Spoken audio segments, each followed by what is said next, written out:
We're ditching the quick fixes and diving deep into what really makes men thrive. You're listening to the Man Unmedicated podcast with Rob Kress. Hey everyone, Rob Kress here, lifestyle functional pharmacist, and I'm here with your This Week in Pharmacy tip of the week. Or your functional tip of the week. I practice full-time in functional medicine. I coach and teach other pharmacists how to learn and implement it as well, but also practice one with my partner, Kay Corpus MD, in her practice solo medicine, and also in my program, which is Man Unmedicated, which is an executive coaching one-on-one program, but we also offer a men's 8-week cohort, which is pretty awesome. So what I like to do on these tips is just kind of recognize what themes are going on, what rhythms, what commonalities, what's in the news, what are people noticing and experiencing. And something that's Pilar, something that came pretty apparent was last week I was on a call with a couple guys and they were both from the agriculture community. They were both farmers. And a comment was made that really stuck. And that's what this week's tip is. We take care of our fields better than we take care of ourselves. Now, yes, they're farmers, so that's what it is to them. But I want you to recognize that this is a common thread in all the men that I coach. It's a common thread that how I've lived my life. And it's something that we need to address because if we don't take care of ourselves, we know we're going to end up. So, for instance, that could be a pharmacy owner. I take care of my staff and my pharmacy better or before I take care of myself. So I actually brought this up on our call last night and we had a bunch more of us on there. We had a couple actually we had 3 pharmacists, I think. We had a retired gentleman, we had someone from the ag community, and everyone recognized that and everyone nodded it. There's a common element, I think, with guys where we'll say, no, I'm okay, I'm fine. But that I'm okay and I'm fine essentially means, well, I'm not dead, right? And what happens is we have these moments or these emergencies that come up and, we like to fix things, but sometimes we might bode well for everyone to allow the process to take itself out. And we will put other people's emergencies or fires before our own. And the one individual was recognizing that he's a pharmacy owner and he was saying, those other things keep building up. And then I have continually put myself further back in line.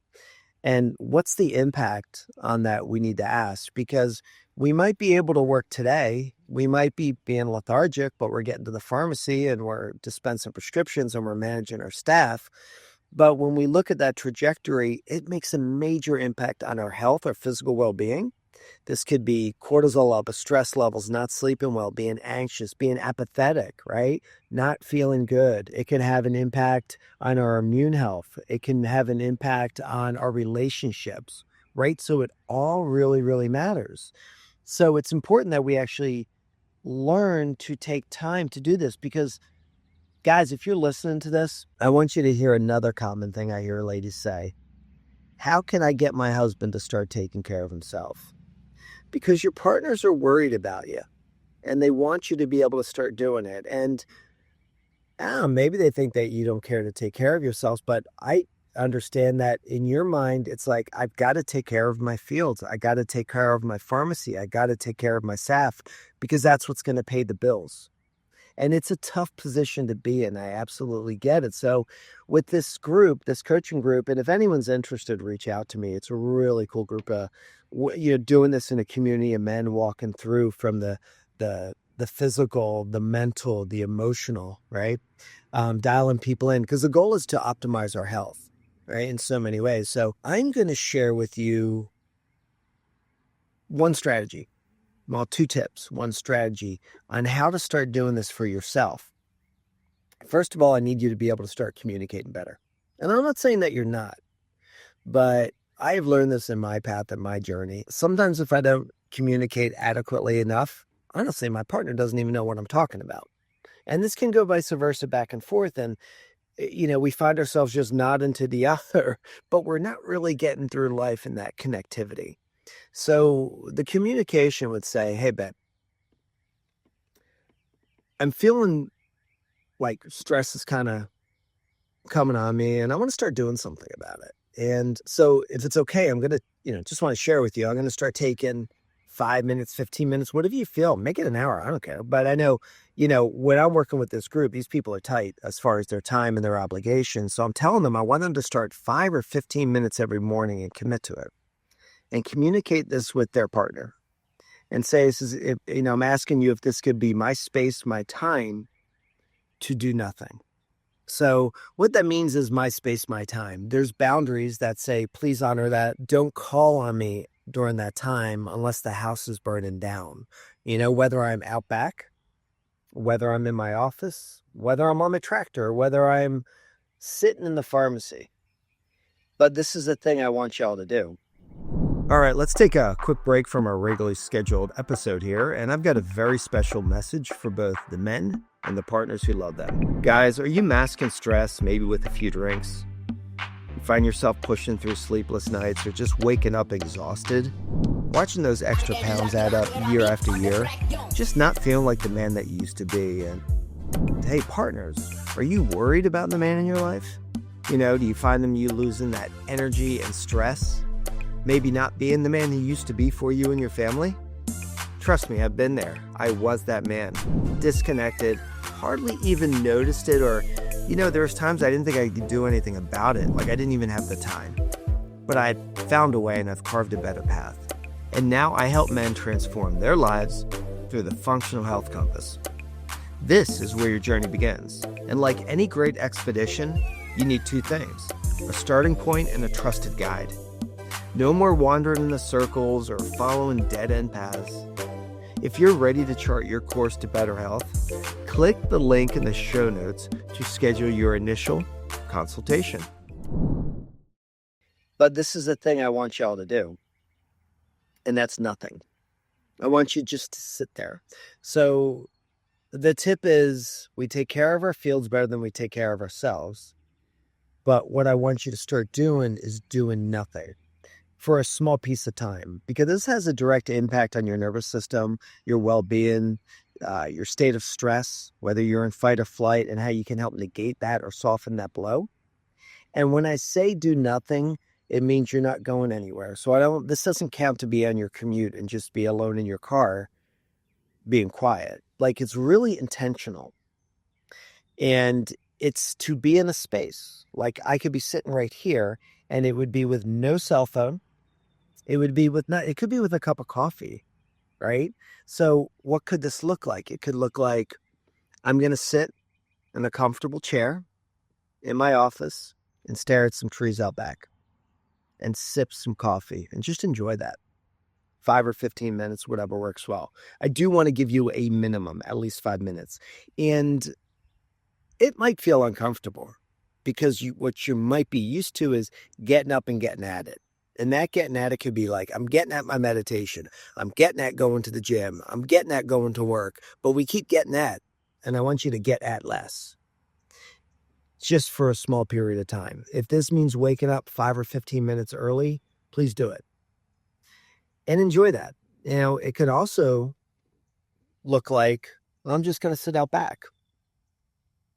And I'm going to sit here for this prescribed time. So we're prescribing ourselves time and space, right?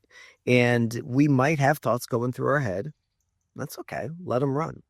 The other thing it could look like is walking in your yard by yourself, walking in the field, whatever it might be. I mean, I could walk on the upper part of my yard if I wanted to. Just be there, but not be connected to anything. Not be elsewhere. Be very present. So it's not even like, okay, when I'm done this 15-minute thing, what will I do next? And the reason I'm saying all of this is first and foremost because it's a commonality. It's a theme that happens, right? We take care of our fields better than we take care of ourselves. But secondly, what triggered this thought is I have come in contact with a lot of individuals hit in a state of overwhelm this week. I don't know what it is. Maybe it's in the cosmos. But for instance, in my Beyond the Labs coaching program, I've got a lot of pharmacists who are full-time and they're trying to build a practice on the side. So that takes a lot, right? So we maybe get up, want to get my breathing in, want to get my exercise in, my meditation in, then I'm going to go to work. We're constantly in this on. And we need to find this just space. Julia Cameron wrote a book called The Artist Way. And she suggested every week people take themselves on an artist date. Now, what does that mean? Basically means you go somewhere and you be by yourself. Could be an art museum. It could be a cafe. Just sit there, enjoy and endure and do it. Enjoy and do it for like an hour. And what could that provide you? I love that idea. And I want you to get to that point. I would love you to do it because you'd be surprised when you allow yourself for a period of time to get out of that sympathetic fight or flight and get into that parasympathetic rest and digest, what it can do for you.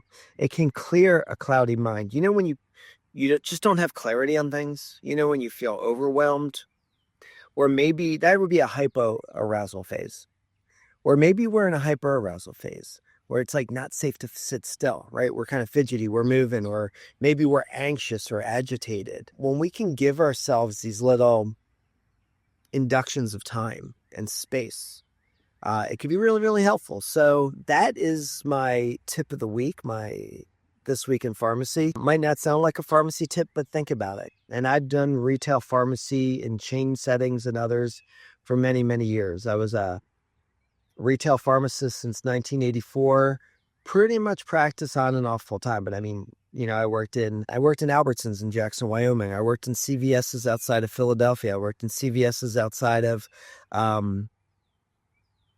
Asheville, North Carolina. I worked in Walgreens in Southwest Michigan. So I've done a lot of time there, and I know the impact of retail pharmacy can have on people's health. And that's been a topic these days, right? There's been a spotlight on that, demanding lunches, right? I got out before all that happened. And, you know, I almost had to get out for my own good. It was just my own mindset, you know, what it was doing to my mental and physical body. And it's not to say to become an entrepreneur and do it all yourself is easy and is better for you. It's just how you manage it. And how we manage it are these tips and strategies, like giving ourselves these brief periods of time. To speak to that, you know, our bodies operate in rhythms. You've heard of our circadian rhythms, day to night, right? Well, we've got these ultradian rhythms throughout the daytime, and we're basically designed in our primal chassis, right, to work strong and hard for periods of 45 minutes, hour and 15 minutes, but then to take these brief breaks of isolation, of disconnection, like 5 minutes, stand outside.